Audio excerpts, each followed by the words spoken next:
तो आज की जो कहानी हमारी एक ऑटो रिक्शा वाले की है। और ये एक जो घटना घटी है ये महाराष्ट्र नासिक के अंदर घटी है।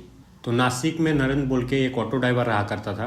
तो दिन भर ऑटो चलाता और घर की जो जिम्मेदारी रहती थी वो पूरा करता था। तो नरेंद्र के साथ एक दिन कुछ ऐसा हुआ कि नरेंद्र ने कभी सपने भी नहीं सोचा होगा।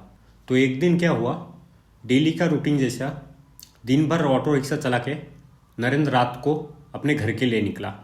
तो सुनसान हाईवे थी, चारों तरफ अंधेरा था। तो नरेंद्र ऑटो चला के अपने घर की तरफ निकला।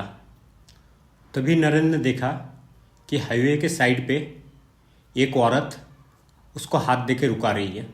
तो नरेंद्र ने सोचा कि इतनी रात को कौन है। तो नरेंद्र ने रुका। तो नरेंद्र बोला कि मैडम आपको कहाँ जाना है। तो मैडम ने बोला मुझे आगे तक जाना है, आगे तक छोड़ दो। तो नरेंद्र ने सोचा कि मैं भी उसी साइड जा रहा हूँ तो क्यों ना इनको भी छोड़ दूँ और वैसे मैं भी निकल जाऊँ। तो नरेंद्र ने उस औरत को अपने रिक्शा में बिठा लिया। फिर दोनों निकल गए घर की साइड।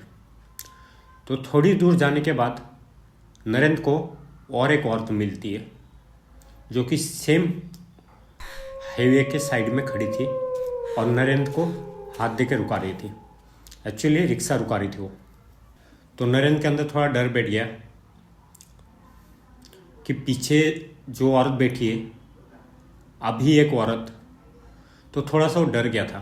तो मन ही मन उसके अंदर बहुत सारे सवाल पैदा हो रहे थे।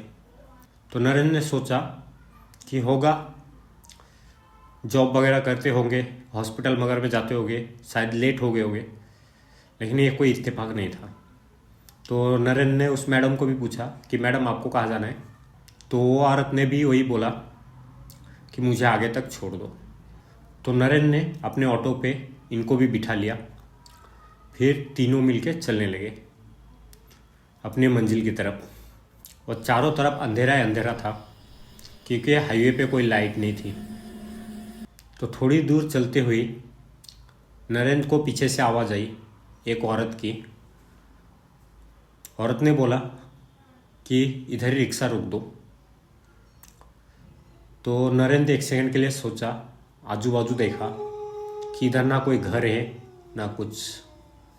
तो उस औरत से नरेंद्र ने पूछा कि मैडम इधर तो कोई घर नहीं है, आप ऐसी जगह पे क्यों रुके। तो वो औरत ने मुस्कुराते हुए कहा आपको जो सामने गली दिख रही है ना, उस गली से थोड़ा सा आगे जाके मेरा घर है और उधर एक गली था, छोटी सी गली थी। तो इतना बोल के नरेंद्र को जो रिक्शा का भाड़ा होता है वो दे रहा था नरेंद्र के हाथ में। तो उतने में क्या हुआ कि जो चिल्लर रहती है ना, वो चिल्लर नीचे गिर गया है, एक चिल्लर नीचे गिर गया। तो नरेंद्र ने बोला कि मैडम आप रुकिए, मैं उठाता हूँ। तो जैसे नरेंद्र वो चिल्लर उठाने के लिए नीचे झुका, वो औरत की पैर की तरफ उसकी नज़र गई। उसके दोनों पैर उल्टे थे। नरेंद्र ये सब देख के बहुत डर गया। तो उसने हिम्मत करके वो चिल्लर उठाया। तो वो औरत को नरेंद्र ने बोला कि ठीक है मैडम। तो वो औरत निकल गई और नरेंद्र के रिक्शे में पीछे और एक औरत बैठी है अभी भी। नरेंद्र ने पीछे जो औरत बैठी थी उससे डरते हुए कहा कि मैडम आपने वो औरत का पैर देखा, उसका दोनों पैर सीधे नहीं थे, उल्टे थे। तो वो औरत ने मुस्कुराते हुए कहा उसका पैर उल्टे तो मेरे पैर कहाँ सीधे हैं। तो नरेंद्र ने जैसे उसके पैर की तरफ देखा वो दंग रह गया क्योंकि इसका भी पैर उल्टे थे। नरेंद्र ये सब देख के जगह पे बेसुध हो गया। काफ़ी देर के बाद नरेंद्र घर ने पहुंचा। घर वाले को फिक्र होने लगी। तो घर वाले ने उसके जितने भी रिक्शा वाले, रिक्शा के लाइन के, ऑटो रिक्शा के लाइन पे जितने भी दोस्त लोग थे उनको कॉल किए। तो उसके कुछ दोस्त नरेंद्र को ढूंढने के लिए निकले। रात के 3-4 बजे नरेंद्र का रिक्शा उस हाईवे के साइड में खड़ी थी।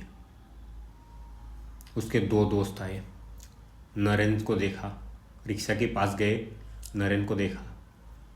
नरेन अंदर ही पड़ा हुआ था बेसुध के हालत में। उसके कपड़े पूरे फटे हुए थे, तो पूरे बॉडी पे नाखून के निशान। तो नरेंद्र को कैसे तो भी उठा के लेके गए वो लोग। दूसरे दिन नरेंद्र को होश आया सवेरे। दूसरे दिन सवेरे नरेंद्र को होश आया। नरेंद्र से पूछा, क्या हुआ था तेरे साथ? घर वाले ने पूछा, उसके दोस्त ने पूछा, तो नरेंद्र ने सब खोल के बताया।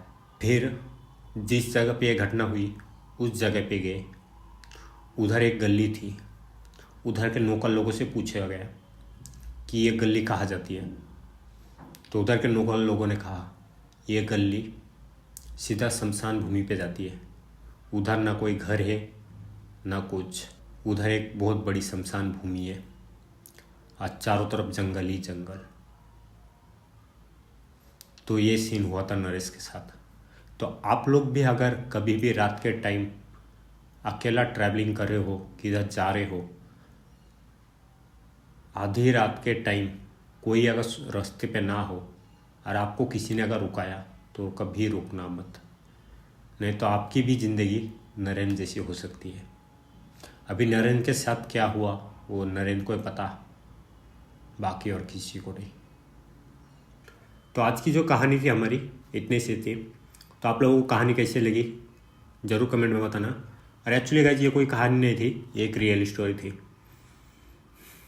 तो मिलते हैं फिर से आपको किसी एक और डरावनी हॉरर स्टोरी के साथ। तो आज के लिए इतना ही। तो तब तक के लिए बाय बाय, टाटा, और अपना ख्याल रखिए।